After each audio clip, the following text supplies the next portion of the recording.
नमस्कार, daily line के news file bulletin में आपका स्वागत है और मैं हूं आपके साथ शांभवी प्रभाकर। इस बुलेटिन में हम आपको बताएंगे डीएमके सांसद ने लोकसभा में क्या विवादित बयान दिया है और बताएंगे एमपी, छत्तीसगढ़ और राजस्थान में सीएम फेस को लेकर प्रधानमंत्री आवास पर हुई बैठक में क्या विचार विमर्श किया गया।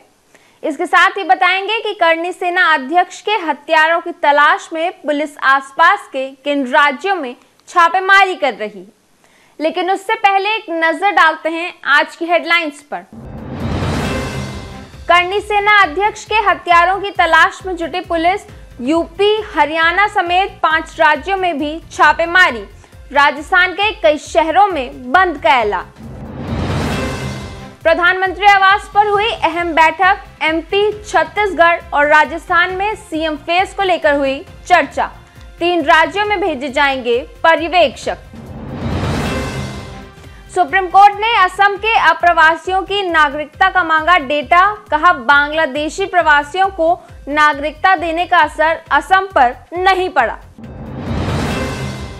देश में हुए आईपीसी के कुल अपराधों में यूपी का 20वां स्थान, एनसीआरबी की रिपोर्ट में हुआ खुलासा, 2022 में 4.1 लाख मुकदमे हुए दर्ज। अब बात करते हैं आज की पहली खबर की। श्री राष्ट्रीय राजपूत करनी सेना के अध्यक्ष सुखदेव सिंह गोगामेडी की हत्या के मामले में पुलिस आरोपियों की तलाश में जुटी है। घटना के बाद जयपुर में पूरी तरह से नाकेबंदी की गई है। बदमाशों की राजस्थान समेत 5 राज्यों यूपी, हरियाणा, पंजाब और एमपी में तलाश चल रही है। वहीं श्री राष्ट्रीय राजपूत करनी सेना ने इस हत्याकांड के आरोपियों के खिलाफ कार्रवाई की मांग को लेकर आज बंद का आह्वान किया है। बता दें कि राजस्थान पुलिस घटना के बाद से एक्टिव है। पुलिस बीकानेर सहित बदमाशों के संभावित ठिकानों पर दबिश डाल रही है। हरियाणा सहित आसपास के सभी राज्यों की पुलिस से बदमाशों को लेकर फीडबैक लिया जा रहा है।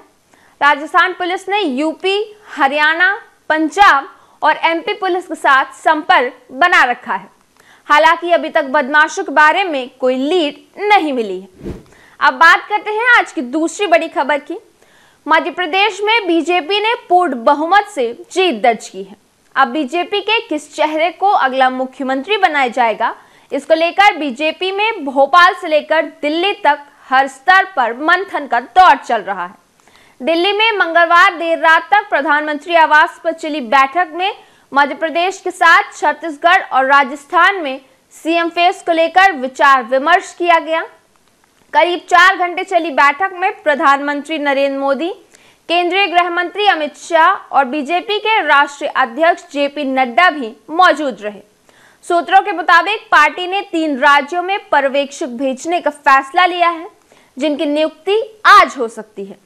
ये पर्यवेक्षक संबंधित राज्यों में जाकर नवनिर्वाचित विधायकों से बातचीत करेंगे। इसके बाद सीएम पद के लिए पैनल तैयार किया जाएगा और फिर ये सूची केंद्रीय आला कमान को सौंपी जाएगी, जिसके बाद मुख्यमंत्री के नामों का ऐलान होगा। बात करते हैं अगली खबर की। संसद के शीतकालीन सत्र का आज यानी 6 दिसंबर को तीसरा दिन है। आज लोकसभा में जम्मू कश्मीर आरक्षण संशोधन बिल पर चर्चा होगी। मंगलवार को गृह मंत्री अमित शाह ने यह बिल पेश किया था।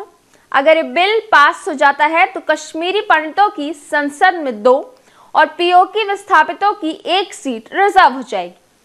सदन में आज भी डीएम के सांसद डॉक्टर सेंथिल कुमार के बयान पर हंगामा हो सकता है।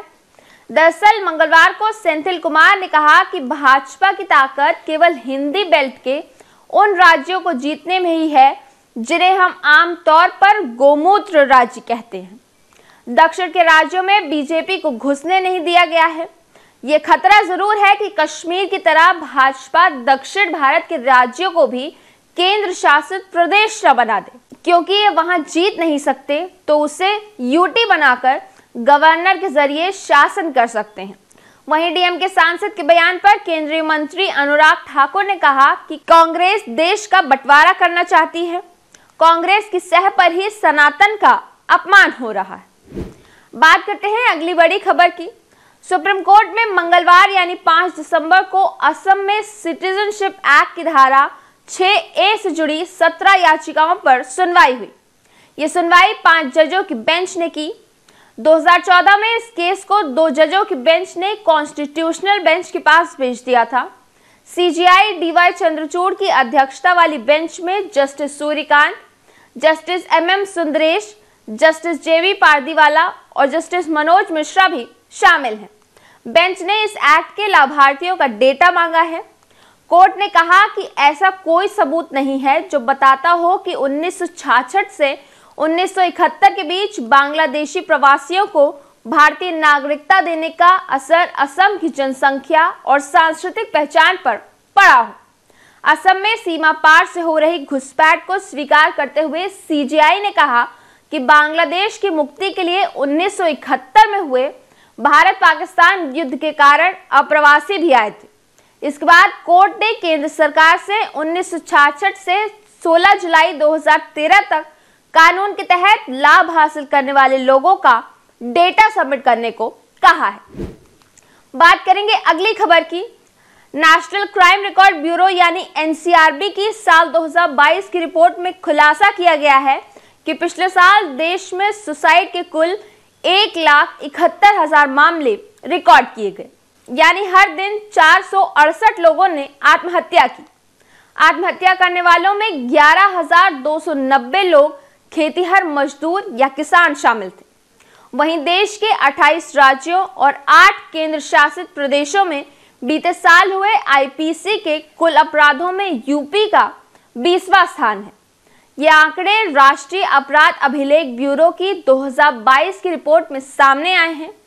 NCRB के मुताबिक 2022 में देश में 35.61 लाख मुकदमे दर्ज किए गए, जिसमें से यूपी में 4.1 लाख मुकदमे ही दर्ज हुए। पूरे देश के क्राइम रेट 258.1% के सापेक्ष यूपी का 171.6% है। वहीं स्पेशल DG कानून व्यवस्था प्रशांत कुमार ने बताया कि पीड़ित महिलाओं को न्याय दिलाने में उत्तर प्रदेश सबसे आगे है। प्रदेश में आरोपियों को सख्त से सख्त सजा दिलाने के लिए जल्द से जल्द विवेचना पूरी कर चार्जशीट दाखिल की जा रही है।